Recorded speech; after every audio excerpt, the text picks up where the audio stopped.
Kelahiran.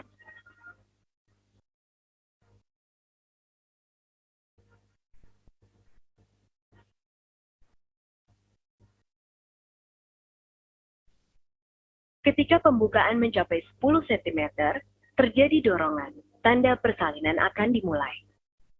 Bayi memulai perjalanan melalui saluran rahim. Saat kepala bayi mulai berputar, ia dapat saja terluka ketika menuju ke bawah saluran rahim yang sempit pembukanya.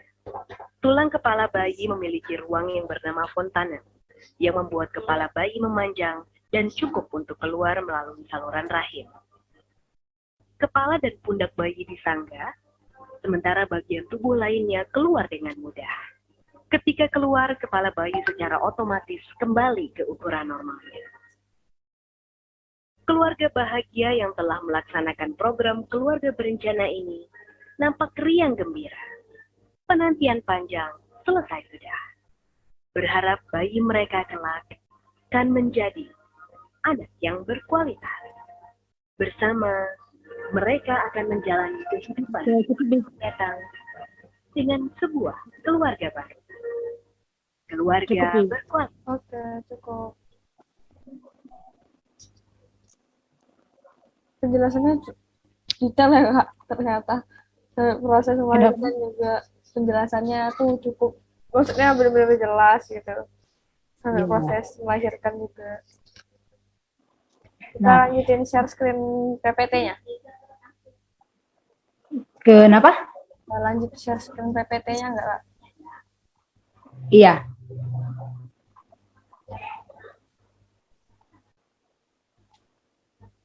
Nah, jadi itu tadi kawan-kawan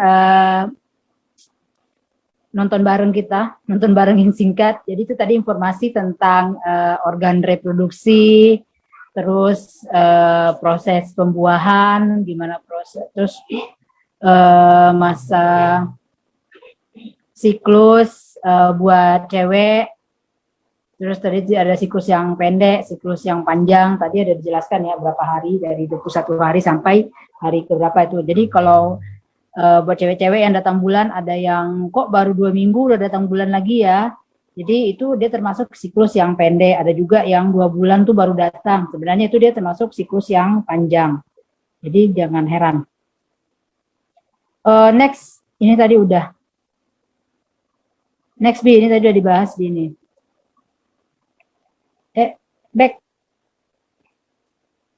Back B.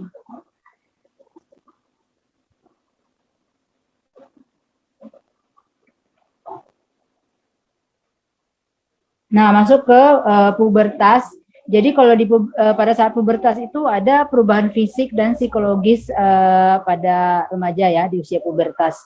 Jadi kalau ada perubahan fisik, terus ada perubahan psikologisnya. Jadi kalau di perempuan itu perubahan fisiknya tinggi badan. Di laki-laki juga sama ya, tinggi badan yang berubah, terus tumbuh bulu-bulu halus di sekitar alat kelamin dan ketiak. Dan itu terjadi di laki-laki dan perempuan. Kalau di perempuan ada payudara yang membesar, kalau di laki-laki adalah testisnya yang membesar. Terus perempuan tuh rongga panggul udah mulai melebar dari yang SD juga ada sih yang udah masuk pubertas ya. Jadi masih yang sebelum pubertas bodinya masih lurus, sekarang bodinya udah mulai agak-agak kayak gitar Spanyol. Terus kalau yang cowok tuh ada perubahan di suara yang membesar. Kalau perempuan udah mulai mengalami namanya head pertama atau menarche. Kalau laki-laki itu ditandai dengan mimpi basah. Itu kalau di perubahan fisik ya. Kalau di perubahan psikologis itu sama yang terjadi di laki-laki dan perempuan. Mulai ada rasa tertarik pada lawan jenis. Terus mulai ada rasa-rasa kecemasan nih, galau, dilema. Terus lebih perasa atau sensi, ingin menonjolkan diri dan diperhatikan. Dan ini terjadi di laki-laki dan perempuan. Terus mudah sedih dan marah. Nah, ini perubahan psikologis dan perubahan fisik yang terjadi pada usia pubertas. Yang kalau di perubahan psikologisnya kalau kita lihat tuh sama laki-laki dan perempuan, tapi ada beberapa yang berbeda di perubahan fisik antara laki-laki dan perempuan. Next, B. Nah, pada masa ini remaja juga sudah bisa membuahi dan dibuahi. Jadi yang laki-laki sudah di masa pubertas itu, laki-laki sudah bisa membuahi dan perempuan sudah bisa dibuahi. Nah, dari proses membuahi dan dibuahi ini, itu bisa terjadi yang namanya KTD. KTD itu adalah kehamilan yang tidak diinginkan. Dampak dari KTD ini tadi adalah putus sekolah dan anak terlantar. Jadi, dampak dari kehamilan yang tidak diinginkan ini adalah kalau terjadi pada pada pelajar, itu bisa terjadi putus sekolah. Nggak mungkin kan dia sekolah dengan kondisi perut yang membesar. Nah, putus sekolah terus melahirkan. Nah, melahirkan di usia yang sangat muda, itu bakalan terjadi yang namanya, dia akan menelantarkan anaknya. Nggak mungkin usia-usia yang masih di bawah 20 tahun, kayak usia 15 tahun, 16 tahun, punya anak, sanggup ngerawat anaknya. Pasti sering terjadi itu anak-anak yang terlantar, karena di usia-usia seperti itu kan masih usia-usianya pengen main, pengen ngumpul sama kawan-kawan. Nggak mungkin dia ngumpul bawa anaknya kan. Itu yang sering terjadi, anak terlantar. Next, B.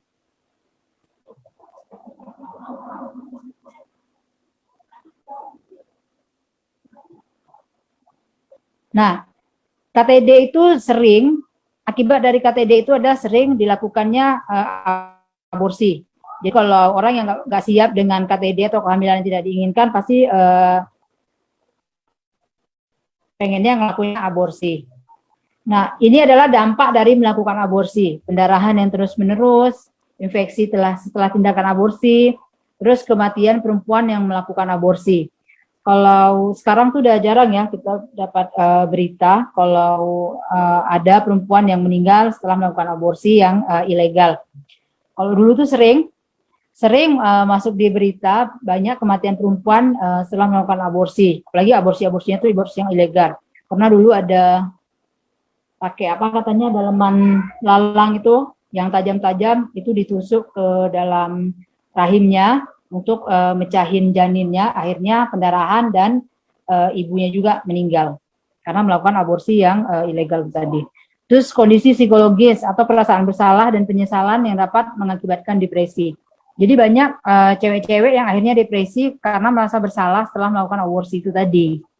Nah, jadi ini tadi 4 dampak dari melakukan aborsi. Dan ini adalah efek dari KTD itu tadi, kehamilan yang tidak diinginkan. Terjadi KTD, memilih aborsi, dan ini 4 dampak yang sering timbul karena melakukan aborsi itu tadi. Nah, ini adalah gimana caranya melakukan perawatan organ reproduksi. Ini tuh penting ya, karena kerusakan bisa terjadi baik melalui seksual dan non-seksual. Jadi pendeteksian penyakit sering sulit, kelihatan organ reproduksinya sehat meskipun orang tersebut ada kumannya. Jadi ini khususnya di perempuan ya, kalau di laki-laki itu karena 90% organ reproduksinya itu di luar, jadi kelihatan kalau ada masalah, ada keluhan, misalnya ada lecet, ada luka, ada ruam tuh kelihatan. Tapi kalau perempuan itu kebalikannya, 90% organ reproduksinya itu di dalam atau tersimpan. Jadi sifatnya menyimpan kalau perempuan. Yang paling sering dihadapi itu adalah keputihan. Nah, ini adalah diantara perawatan dalam hubungannya. Jadi, seperti pencucian atau pembasuhan alat kelamin. Ini buat cewek-cewek yang rajin bersih-bersih alat kelamin pakai pembersih seperti sabun sirih. Itu juga disarankan jangan, karena kalau yang dibilangnya buat pH, buat kelembapan itu, sebenarnya pH kita itu sudah terbentuk secara alami. Jadi nggak perlu lagi dengan bantuan-bantuan yang berbahan kimia. Jadi hati-hati kalau bagi kawan-kawan cewek yang rutin membasuh alat kelaminnya pakai yang sabun sirih atau yang sejenisnya, lebih bagus tuh kalau yang alami. Bisa pakai sirih, tapi sirihnya juga harus direbus, terus airnya disaring, pastikan bersih juga. Jangan sampai ada yang ampas-ampasnya. Terus pakai air bersih juga lebih bagus. Jangan menggunakan sabun, apalagi sabun mandi, sabun cuci tangan. Itu bahaya ya, malah bisa menimbulkan jamur vagina nantinya. Nah, ini sama nih, berhubungan nih dengan poin kedua, penggunaan obat-obatan atau cairan lainnya, seperti jamu lah atau apa, itu hati-hati. Terus penggunaan pakaian atau celana. Buat anak-anak cowok, hati-hati yang selalu menggunakan celana yang sempit. itu nanti dampaknya jangka panjang karena bisa merusak kualitas spermanya. Kalau buat yang cewek-cewek yang sering pakai panty liner, setelah mendapatkan informasi ini, tolong dikurangi penggunaan panty linernya karena panty liner itu sifatnya dia menampung. Jadi kalau kawan-kawan habis olahraga, stres, cuaca panas, itu biasanya cairan lebih sering keluar. Jadi di situ dia menampung, panty linernya nampung, bertumpuk di situ bakteri, masuk lagi ke dalam. Nah, itu yang bisa menyebabkan salah satu penyebab keputihan.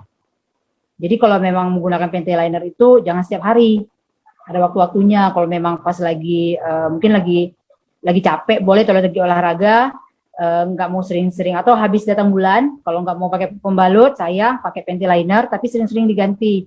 Usahakan per 4 jam diganti. Kalau memang lebih banyak volumenya, sering-sering diganti. Sekitar 2 jam diganti panty linernya. Dan panty liner itu bahaya kalau dipakai secara terus-menerus ya. Atau ada juga orang yang kebiasaan menggunakan celana yang berlapis-lapis. Pakai celana dalam, pakai short, pakai celana lagi.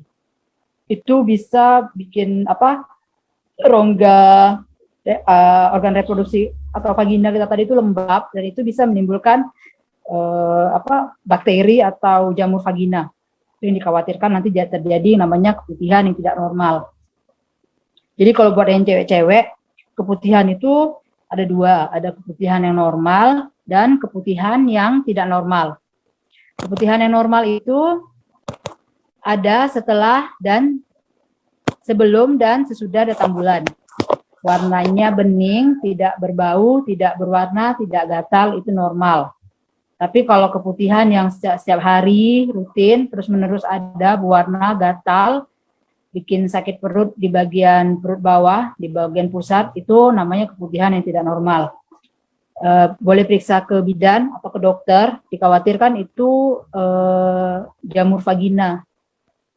Dan biasanya kalau orang yang kanker serviks tuh seringnya kayak gitu tuh, awalnya keputihan-keputihan tapi keputihan yang tidak normal. Keputihan itu normal sebelum dan sudah datang bulan, tidak berwarna dan tidak bau, tidak menyebabkan gatal. Kalau sudah mulai tidak normal, sebaiknya kawan-kawan memeriksakan diri ya. Terus penggunaan stimulan dan aksesoris. Ini biasanya kalau di ini ya, kebetulan kan saya fokusnya di program pencegahan HIV, AIDS di kelompok pekerja seks. Biasanya kalau kawan-kawan yang pekerja seks atau pelanggannya itu suka menggunakan stimulan, misalnya kayak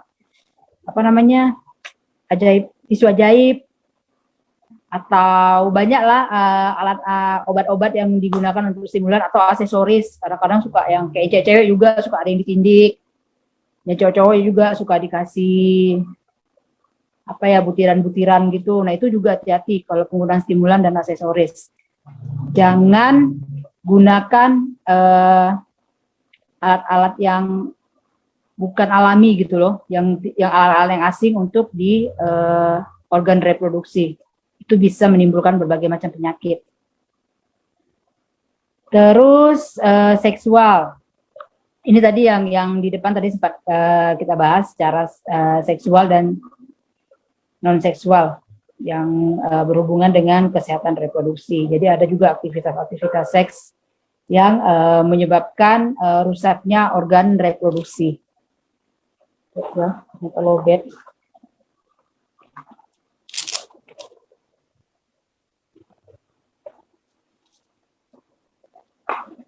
Oke, baby, next.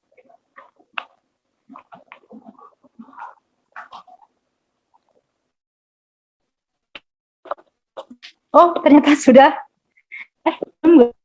Back nih. Ini materi yang nanti lagi. Iya. Dulu, baby. Wah, tidak surprise dong.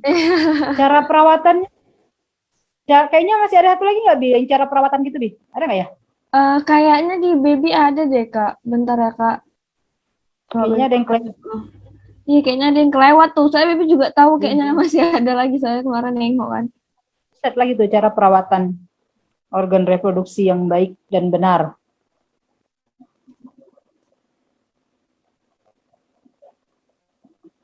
Ada, Kak.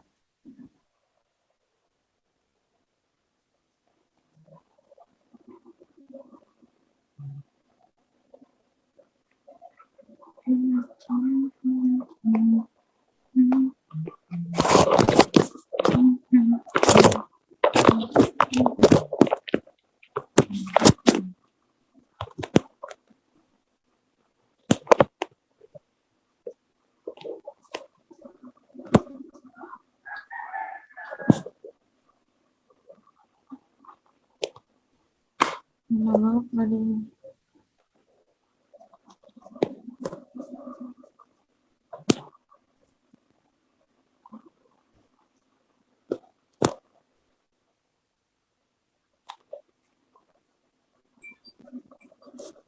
nggak ada Kak, cuma itu doang. Oh, nggak ada ya? Nggak ada Kak.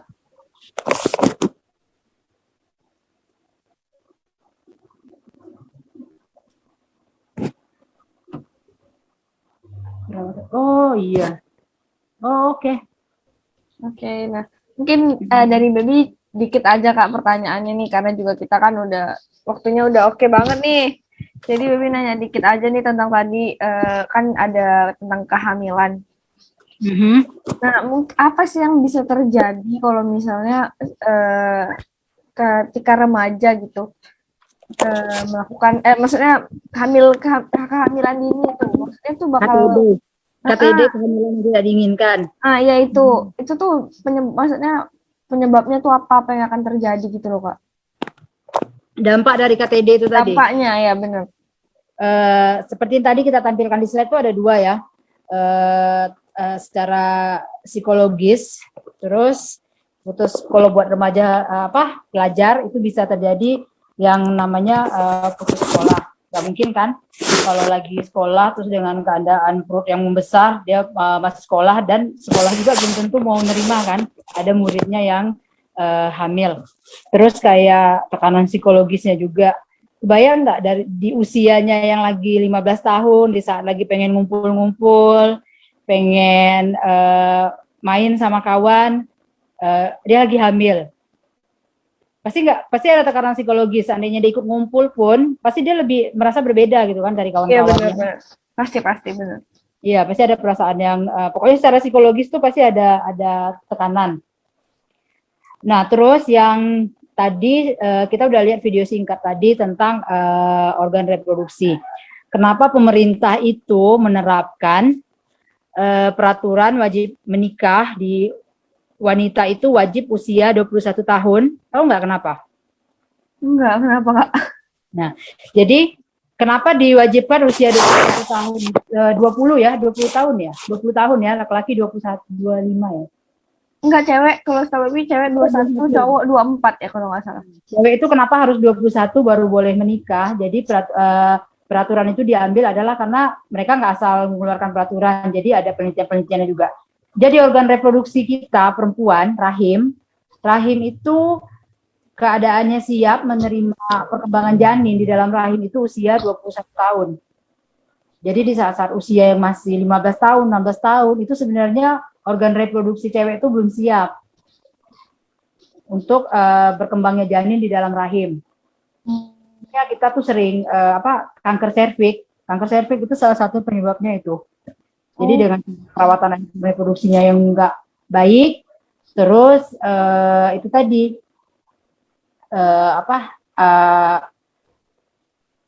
kehamilan.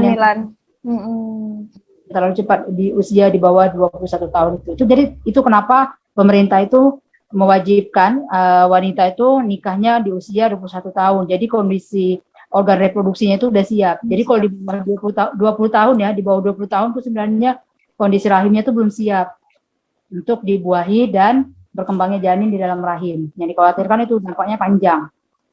Apalagi sekarang kanker serviks itu tinggi angka kasusnya. Iya, benar-benar. Nah, terakhir nih pertanyaan terakhir dari Baby Kak. Tadi kan kita ada bahas aborsi dikit ya. Nah, berarti kan sebenarnya aborsi itu ada yang aborsi aman kan? Ya, safe abortion dan makanya tadi aborsi ilegal, aborsi aman. Nah, kalau aborsi aman tuh yang bisa dikatakan aborsi aman tuh gimana Kak? Sebenarnya ini bukan ranah kakak juga ya untuk membahas ini. Yang setahu kakak, aborsi aman itu harus ada syarat dan ketentuan yang berlaku, terus kesepakatan dua belah pihak dari layanan dan keluarga. Dilihat juga sih kalau nggak salah usia kandungan. Jadi nggak semua usia kandungan itu boleh dilakukan aborsi. Setahu kakak kayak gitu. Dulu pernah diskusi dikit ya sama kawan yang di PKBI daerah lain itu yang punya klinik abortion. Jadi sempat ngomong Kakak juga dulu awalnya mikir usia berapapun kandungan itu boleh dilakukan aborsi, ternyata enggak. Jadi usia kandungannya yang di bawah 4 bulan ya, yang di bawah 4 bulan boleh dilakukan aborsi. Jadi kalau udah usia 4 bulan, kalau nggak salah itu udah pihak layanannya juga udah nggak menerima. Jadi usia kandungannya itu kecil. Oh gitu. Jadi emang nggak bisa sembarang usia kandungan ya Kak? Lihat saja persyaratannya safe abortion itu. Mungkin kapan nanti kita bisa libatkan kawan-kawan dari layanan safe abortion dari PKBI daerah lain, mungkin yang punya klinik. Mungkin nanti kita bisa Baby bisa berkoordinasi dengan daerah Iya, lain. benar-benar.